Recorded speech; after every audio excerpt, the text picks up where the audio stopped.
आज की कहानी की हेडलाइन है, भक्ति अगर भोजन में मिल जाए तो भोजन प्रसाद बन जाता है।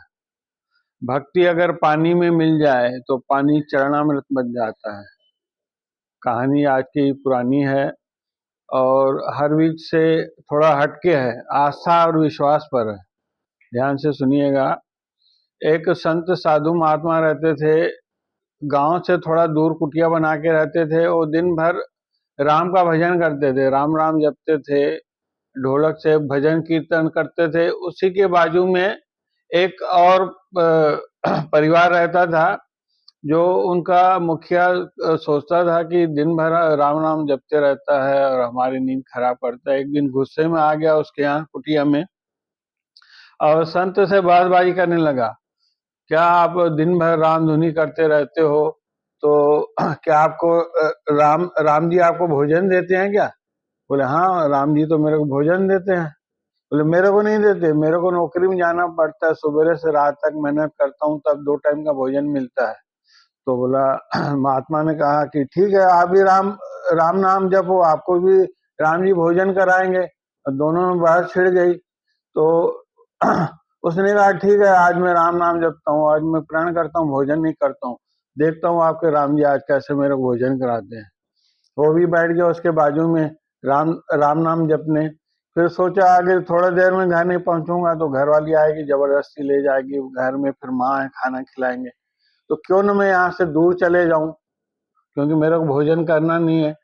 थोड़ा आगे बहुत दूर निकल गया और वहां एक बड़ा पेड़ दिखा और पेड़ में चढ़ गया, पेड़ की डाली में बैठ गया वो राम राम जपने। और ईश्वर की कृपा देखो कि थोड़ी देर में वहां से व्यापारियों का एक समूह आ रहा था, काफी दूर से आ रहा था। उन्होंने देखा भाई बड़ा पेड़ है, छांव है, क्यों ना हम यहाँ भोजन बना ले। और भोजन की सामग्री और भोजन के बर्तन साथ लाए थे, क्योंकि दूर से आ रहे थे, दूर जाना था। तो उन्होंने वहां भोजन तैयार किया। जैसे ही भोजन तैयार हुआ, बढ़िया स्वादिष्ट खुशबू आ रही थी, तो किसी ने आके बताया कि पीछे से डाकू आ रहे हैं। वो डर गए, उनके यहाँ सोना चांदी था, पैसा था।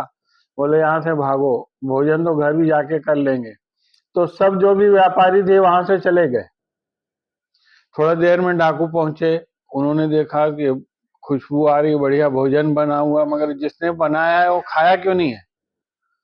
तो डाकुओं के सरदार ने कहा हो सकता है किसी ने साजिश की हो हमारे लिए कि इसमें जहर मिलाए हो, हमको सबको मारने की साजिश हो। देखो आसपास कौन दिख रहा है। तो पूरा देखे, कहीं नहीं दिख रहा था। अचानक डाकू की नजर पड़ी ऊपर। बोले वो ऊपर बैठा है, उतारो। बोले नीचे उसको उतारे। बोले इस भोजन में जहर मिला है? बोले नहीं। बोला खा इसको। बोला नहीं खाऊंगा, उसने तो प्रण ले चुका था कि मैं खाऊंगा ही नहीं। बोला नहीं, तेरे को खाना पड़ेगा। बोला नहीं मैं नहीं खाऊंगा, मतलब इसका मतलब जहर मिलाया, हमको भी खाना। खा। बोले 2-4 डंडे दिए। बोले जब तक नहीं खाएगा इसको डंडे मारते रहो। और वो परेशान हो के उसके भोजन करना पड़ा। और वो भोजन करते करते बोला वाह प्रभु राम, तेरी क्या कैसी माया है। और भोजन करके सीधा वो संत के यहाँ पहुंचा, उसके पैर छुए। बोले आज तो मैंने प्रण ले रखा था कि भोजन करूंगा ही नहीं, और प्रभु की ऐसी माया हुई कि डाकुन द्वारा भोज की ऐसा रचना रची कि मेरे को भोजन करवा ही दिया। छोटी सी कहानी है, ये हमें सिखाती है कि अपने को सब काम धाम छोड़ के सिर्फ राम भजन ही नहीं करना है।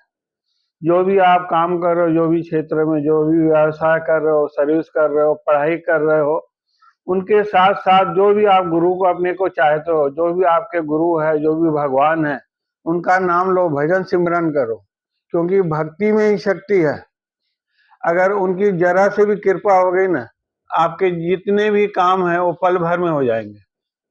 धन्यवाद।